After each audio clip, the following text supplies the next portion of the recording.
ሰላም አለይኩም ሀባይብ እንዴት ናችሁ? ደህና ናችሁ ወይ? ቻናላችን ሰብስክራይብ አድርጉልን እሺ። በአዲሱ ቻናላችን እንብቅ እንላለን እንግዲህ እና እንዴት ይዟችኋል? ሰሞኑን ሙቀቱ በያላችሁበት አላችሁ ወይ? እኛ ሙቀት ላይ ጨርሰን ነው ጋይዝ። አሁን ሽቲ ራሱ አሁን የለበስኩት አሁን ቪዲዮ ልሰራ ነው እንጂ ራቆታችን ነው ቤት ውስጥ የምንቀመጠው። እንደዚህ እያደረግን ነው የምናድረው። ለሊት ለራሱ እንቅልፍ አልተኛም። ማምን እንዲሳራግብ ነው ማድረው እየፈራው ጋይዝ። እውነት ሰው ራሱ እየሞተ ነው ብለው ዜና ምናምን ላይ በጣም ፈርቻለሁ እና ዱአ አድርጉልን። ዛሬ እንኳን ይሻላል መስል ዛሬ ቀን ሙሉ በር አልከፈተም። ወደ ውጭ አልወጣንም ሲጀመር አላየሁትም። ግን ቤቱም ሙቀት ነው። በርግጥ እዚህ ሀገር ሙከይፍ ምናምን የለም። ከቤት ጋር አብሮ አይሰራም። ቢስሚላህ ምክንያቱም ለያችሁ አሁን ስለለበስኩኝ እንደዚህ ሞቀኝና ለሐሰሰኝ እያነጠሰኝ ነው። በጣም ነው የሚሞቀው። ራቁታችን ነው ላይ ሲናቀን የምንኖረው እኛ አሁን እዚህ ቤት ውስጥ ማለት ነው። እዚህ ሀገር ቤት ውስጥ ሙከይፍ ማቀዝቀዣ አይሰራም። ማሞቂያ ነው አብሮ የሚሰራው። ምክንያቱም ብርዱ ስለሆነ ረጅም ጊዜ ያለውና ጠንካራው ከባዱ እዚህ ብርድ ስለሆነ ሙቀቱ ወይ አንድ ወር ወይ ሁለት ወር ምናምን ስለሆነ ብዙም ስላላደለ ማቀዝቀዣ አይሰራምና መላው አውሮፓ እንደዛ ነውና እንደዚህ ሀፍታም በራሱ በስቶ ካላስገባ ማቀዝቀዣ ስለማይሰራ በጣም ቤቱ ሙጩ አንድ አይነት ሆነብን ሰሞኑን ማለት ነው። እና ዛሬም በአዲስ ቪዲዮ መጥቻለሁ። ቻናሌን ሰብስክራይብ አድርጉልኝ፣ ቪዲዮን ላይክ አድርጉልኝ ውዶቼ። ቻናሌን ሰብስክራይብ አድርጉልኝ ፕሊስ፣ የምትችሉም ሼር አድርጉልኝና አሳድጉልኝ። ያኛው ቻናል ምንም ተስፋ የለውም፣ ሞኒው አይመለስም። እና ዛሬ የመጣሁት ያው ወንድማችን ጃፈር ኮሜዲ ረጅም ጊዜ ሶሻል ሚዲያ ላይ እናውቀዋለን ሁላችንም። በጣም መልካም ልጅ ነበር። ከጉራጌው ጋር ጉራጌ፣ ከስልጤው ጋር ስልጤ፣ ከትግሬው ጋር ትግሬ፣ ከአማራው ጋር አማራ ሆኖ ከኦሮሞ ጋር ኦሮሞ ሆኖ የሚኖር ከማንኛውም የዘር ችግር የሌለበት የምንም ችግር የሌለበት እውነት ከማንኛውም ሰው ጋር ከነጩም ከጥቁሩም ጋር በፍቅር የሚኖር በጣም ምርጥ ኢትዮጵያዊ ልጅ ነበረ። እንግዲህ በክፉዎች እጅ ወድቆ ይኸው መድኃኒት አብልተውት እየተሰቃየ ይገኛል። አላህ ያፈያውን ይመልስለት። በጣም ነው የሚያሳዝነው እውነት። እና አሁን በዚህ ላይ ትናንትና መማር ቤት እርዳታ እየተሰበሰበለት ነበረ። ወደ ሀገር መግባት ፈልጋለሁ ብሏል። ምክንያቱም ሕክምና ያው ረጅም ጊዜ ሞክሬያለሁ ከሚዲያ ከጠፋ በነገራችን ላይ ጃፈር ከአንድ አመት በላይ ከሁለት አመት ምናምን አልሆነም እንደዛ ሆኖታል። እና ይሄን ያክል ጊዜ በህክምና እየተከታተለ ነበር። ያው ግን ህክምና ላይ ምንም ህመሙ በሽታው ሊገኝ ስላልቻለ ያው ከዚህ ውጭ መድኃኒት በልቶ ካልሆነ ምንም ሊሆን አይችልም። በህክምና መድኃኒት በሽታው ካልተገኘ ማለት ነውና ወደ ሀገር ገብቶ ባህላዊ ነገር መሞከር ስለሚፈልግ የገንዘብ እርዳታ እንዲደረግለት ጠይቆ መማርዬ የኔ መልካም እህት መማርዬ እሷ ትናንትና እርዳታ እያሰበሰበችለት ነበረ። ከዛ የወኒ መጋኛው ነው አሁን እንኳን ምለው ማኛ ይሁን ክለት ማኛ ያልሃለው ዛሬ መጋኛው ነው ምለህና የወኒ መጋኛው በዚህ ላይ ምን አስተያየት ሰጠ መሰላችሁ?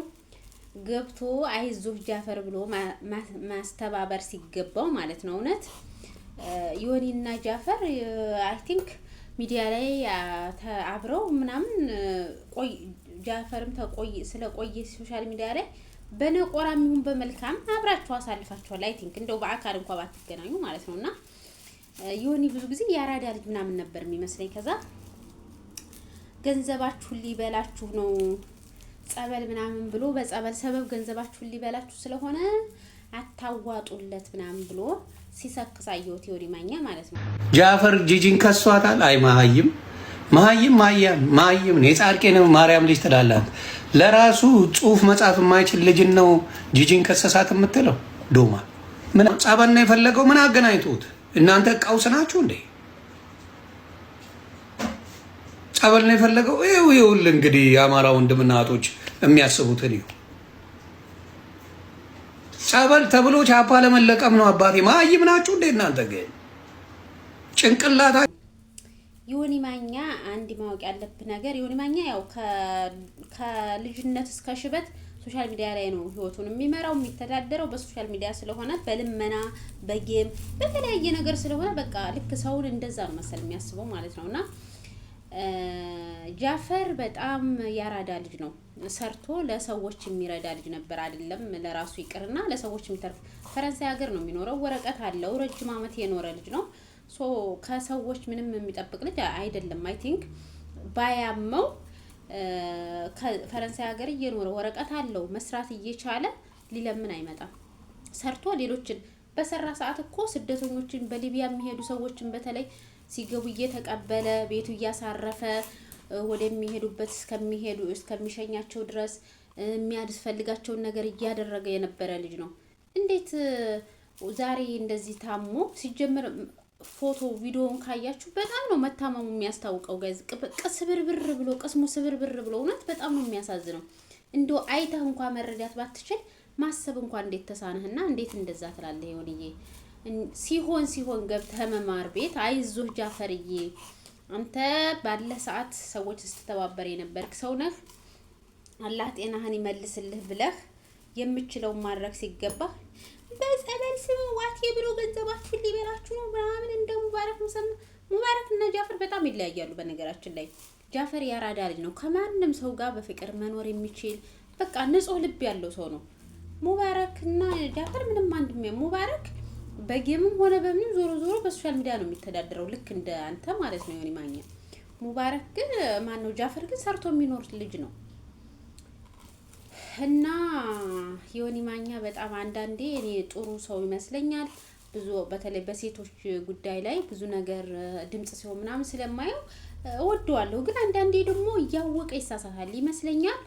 የሆነ ቂም ያለበት ሰዎች ላይ ነው መሰለኝ አውቆ የሚሰክሰው ማለት ነው። እነዛን ሰዎች ሆነ ለማወናበድ በእነዛ ሰዎች እንትን እንደ አየር መያዝ የሚፈልገው የሆነ ቂም የያዘባቸውን ሰዎች ነው መሰለኝ። አይ ቲንክ ከዚህ በፊት ወደ ተጃፈር ጋር ተጣልተው ያውቃሉ ይሁን አይ ዶንት ኖ። እና የሆነ ትናንትና ጃፈር እርዳታ ሲደረግለት ሙስሊም ነው ጃፈር ጸበል አይሄድም አውቆ ጸበል ምናምን ብሎ ሰክሶ ገንዘባችሁን ሊበላችሁ ነው ምናምን ብሎ ሲንበጣረቅ አምሽቷል ማለት ነውና ኢትዮጵያ ውስጥ በነገራችን ላይ ሙስሊሙም ክርስቲያኑም ጸበል ይሄዳል። ሙስሊሙም ጸበል ይሄዳል። ክርስቲያኑም የሙስሊም ቦታ ዛየራ ሀድራ ምናምን ይሄዳል። ሁላችንም መንደር ያለ ነው ጋይዝ። ሁላችሁም ቤተሰቦቻችን ሁላችሁም ታውቃላችሁ ይሄዳሉ ጸበል። ሙስሊም ክርስቲያን አይልም። ከሩቅ ሀገር እኛ አካባቢ ጸበል አለ። ከሩቅ ሀገር ነው ሙስሊሞች ሁላ መጥተው የሚጠመቁት። ለዛውም አንድ ሳምንት ምናምን ተቀምጠው ነው እዛ እንትን የሚጸበሉት ማለት ነው። እንደዚሁም የሙስሊም እንትን ቦታ የዛይራ ምናምን የተለያየ የማንነት ሰው ጌታ የማንነት ሰው የሚባለው እዛም ክርስቲያኖች ሁላ ናቸው ከኛ አካባቢ ስንቅ ሰንቀው ዳቦ ቆሎ ቆርጠው ምናምን ይዘው የሚሄዱት ማለት ነው። ዶሮ ገዝተው ገለመሌ ኢትዮጵያ ውስጥ ባህላዊ ቦታ ላይ ማንኛውም ሰው ነው እንትን የሚለው ያን ያክል የሃይማኖት ልዩነት ምናምን እንደዚህ ብዙ የለም መሬት ላይ ማለት ነው። ይሄ ሶሻል ሚዲያ ላይ ያለው መወናበድ ነው እንጂና ያድነኛል ብሎ ካመነ ሄዶ በዳነ ከቶ በጣም ነው የሚያሳዝነው እውነት። እንደዛ ስብርብር ብሎ እኔ እንጃ ወላሂ። አሁን እሱን እንደዚህ ያረጋችሁ ሰዎች እንደው ምንድነው እናንተ የሚሰማችሁ አሁን በዚህ ሰዓት? እውነት ህይወት እኮ እዚህ ምድር ላይ እናንተ በድግምት በመተት ሌላውን ሰው ልትጎዱ ትችላላችሁ እንጂ የእናንተን እድሜ ማርዘም አትችሉም። ቀናችሁ ከደረሰ ምናልባትም ከሱ በፊት ልትሞቱ ትችላላችሁ። ከሱ በፊት አፈር ልትበሉ ትችላላችሁ። ይችን የተንሰፋሰፋችሁላትን ምድር ጥላችኋል ልትሄዱ ትችላላችሁና አሁን እሱን እንዲህ ያረጋችሁ ሰዎች ምን ሺህ ዓመት ልትኖሩ ነው? እኔ በነገራችን ላይ በዚህ በመተት ዙሪያ ብዙ ሰዎች ሌላውን ይጎዳሉ እንጂ ለጊዜው ዘለቄታቸው ራሳቸውን ነው የሚጎዱት። የሆነ ክፋት ማሰብ በጣም ቀላል ነው ጋይዝ።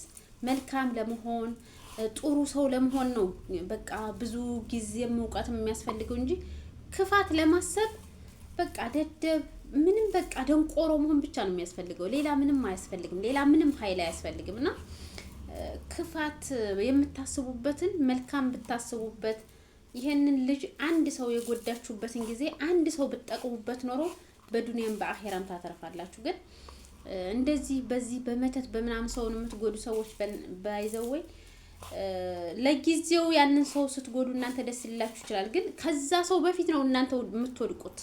እናንተ ከዛ ሰው በፊት ነው የምትወድቁት። ምክንያቱም እንደዚህ የምታደርጉት ሰው ቢያንስ የፈጣሪ ከለላ አለው፣ የአላህ ረህመት እንኳን አለው። ዱዓ አድርጎ ወይ በሆነ ነገር አላህ ይረዳዋል፣ ብቻ ስለተጎዳ ማለት ነው። እናንተ ግን ያንን ሰው በመተት የምትጎዱ ሰዎች እናንተ ከአላህም ተጣልታችሁ ከፈጣሪም ሎጋውት የተባላችሁ ሰዎች ናችሁ።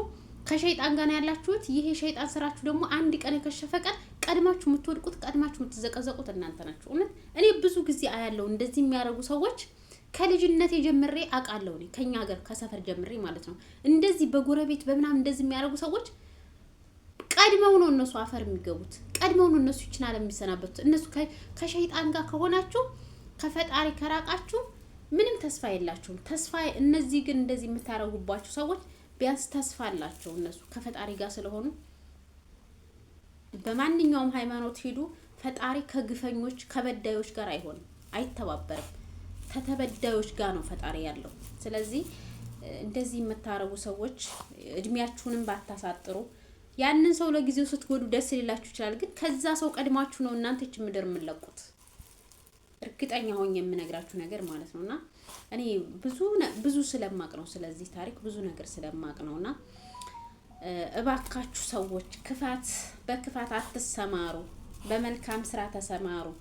እንዲሁ የምትችሏትን ነጥብም ታክል መልካም ስሩ። ክፋት የምትሰሩበትን አንድን ሰው ለማጥፋት ይሄን ያክል የምትሄዱበትን ቢያንስ እንደው ግማሽ ትንሽ ነቁጣ ታክል መልካም ስሩበት። እውነት አሁን ይሄን ያክል ርቀት መድኃኒት አይ ቲንክ መቼም ፈረንሳይ ሀገር እንደዚህ እንደ ኢትዮጵያ ጠንቋይ ምናምን ይኖራል ብዬ አላስብም። እሱ የሚኖረው ፈረንሳይ ሀገር ነው።